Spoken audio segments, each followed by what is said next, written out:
Bismillahirrahmanirrahim. Baik pelajar sekalian, kita teruskan pelajaran kita dengan satu lagi filem yang lebih sedikit advance banding dengan Platyhelminthes. Filem ini dikatakan sebagai filem Nematoda. Filem Nematoda juga filem dalam kategori cacing. Seperti yang saya maksudkan tadi, saya gemar untuk kamu bincangkan perbezaan antara setiap filem ni dengan kriteria yang saya sebutkan tadi. Yang pertama ada dari aspek dia punya simetri. Untuk Nematoda, ia juga adalah bilateral symmetry. Maksudnya dekat sini ada left, ada right, ada posterior, ada anterior, ada dorsal dan ventral. Nematoda juga adalah tripoblastic animal. Tripoblastic maksudnya dia mempunyai 3 germ layer, iaitu endoderm, ectoderm dan juga mesoderm. Bila ada mesoderm maksudnya ada development of organ, dan dia juga adalah organ level organization. 3 germ layer juga boleh menghasilkan cavity. Adakah cavity wujud? Cavity ni wujud namun dia tidak lengkap, dikelilingi oleh mesoderm. Maka kita panggil sebagai pseudocoelomate. Pseudocoelomate maksudnya dia are not completely lined by the mesoderm, dan body cavity ni berada di antara endoderm dan juga ectoderm. Baik pelajar, kita lihat kepada aspek yang berikutnya. Nematoda ini adalah satu bentuk cacing yang tanpa segmentation. So, they are unsegmented body. Dan barulah kita lihat kriteria-kriteria lain. Special bagi nematoda ini, special bagi filem nematoda ni, dia adalah satu bentuk cacing yang mana dia have a pointed end ataupun tapered end. Di depan ini adalah runcing dan di hujung juga adalah runcing. Kalau kamu tengok gambar ya, okay, ini runcing dan ekor dia juga runcing. Maksudnya dia are tapered end. Dan dia adalah dioecious ataupun dia are separate male and female. So male nematode dengan female nematode adalah dua organisma yang berbeza-beza. Dan dia have a muscle formation. Dan muscle formation dia adalah longitudinal muscle arrangement. Muscle dia disusun secara memanjang macam ini. Apa kelemahan dia disusun secara memanjang? Dia tak boleh mencerut badan dia ya. Then they have nephridium. They have no nephridium. So maksudnya dia punya sistem untuk excretion tidak dapat dijelaskan dengan tepat. They have no circulatory system. Maksudnya dia ada organ dan organ gagal untuk bentuk sistem lagi. So dia organ level organization. So saya harap kamu dapat jelas dengan bagaimana kita bincangkan nematoda dan kamu boleh compare dia dengan Platyhelminthes. Baik, apabila kita bincang tentang nematoda, apa salahnya kita terus tengok kepada satu lagi filem bagi worm ini. Filem berikutnya adalah filem Annelida. Sama seperti nematoda, Annelida juga adalah bilateral symmetry. Sama juga seperti nematoda, Annelida juga adalah tripoblastic animal. Dan dia ada benda yang kita panggil sebagai mesoderm dan mampu menghasilkan organ. Dia adalah organ level organization. Namun, kita lihat dekat sini, perbezaan ketara adalah Annelida ni adalah coelomate. Coelomate ni maksudnya they have a body cavity. Dan body cavity ni berada dalam mesoderm. They are completely lined, surrounded by mesoderm. Jadi body cavity-nya berada dekat kawasan organ.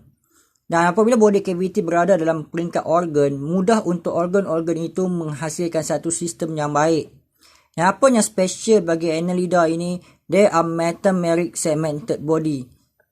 Maksudnya dia mula ada segment dan dia ada degree of specialization. Dia mula boleh mengkhususkan dia punya organ-organ dia. Baik. Kita lihat bagaimana apa yang kita nak faham. Ini adalah satu bentuk badan dia ya. Segment by segment. One segment, second segment, third segment. Dan dia menunjukkan segment yang repeated. Dia adalah metameric segmentation. Dan kamu akan nampak dekat sini, ini adalah intestine. Intestine ni biasanya endoderm.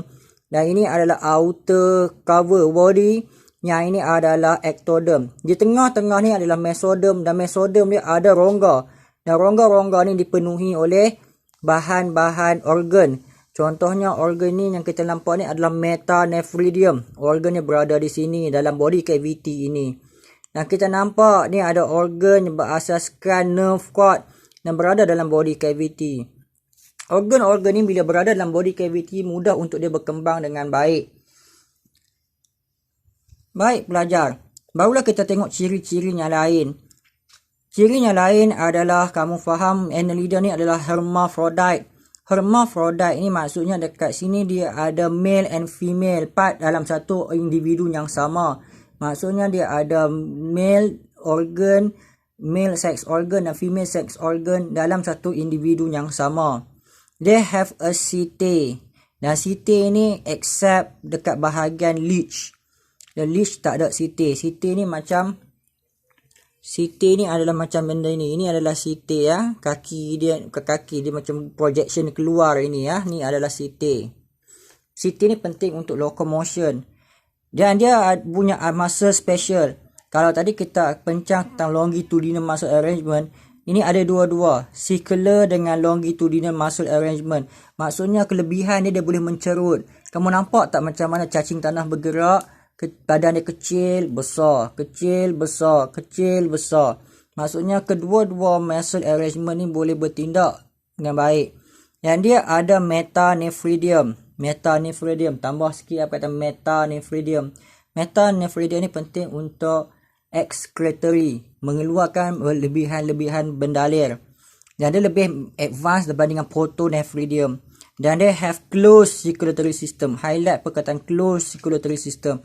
Maksudnya dekat sini dia punya blood bergerak dalam blood vessel. Dia tak melimpah keluar. So tolong compare dengan baik ke semua tiga-tiga cacing ini. Dan saya harap kamu dapat faham dengan baik. Compare dengan baik Platyhelminthes, Nematoda dengan Annelida dalam aspek yang saya sebutkan tadi, iaitu body cavity, germ layer, dia punya symmetry, dia punya segmentation. Barulah kamu fokus kepada yang lain ya. So that's all on our lesson. Sebelum itu juga saya nak kamu cari beberapa ciri-ciri penting. Contohnya kalau kamu dengar Annelida, kamu ingat hermaphrodite, kamu ingat setae, kamu ingat metanephridium. Kalau kamu ingat Nematoda, automatik kamu akan ingat dia punya pointed end, dia punya dioecious, dia punya longitudinal muscle. Kalau kamu fokus kepada Platyhelminthes, kamu ingat lagi benda yang penting iaitu dia punya digestive tract simple single opening, dia ada protonephridia, dia parasitic. So ini ada ciri-ciri khusus khas untuk mereka bagi setiap phylum yang berbeza. So that's all on our lesson. See you on the next part.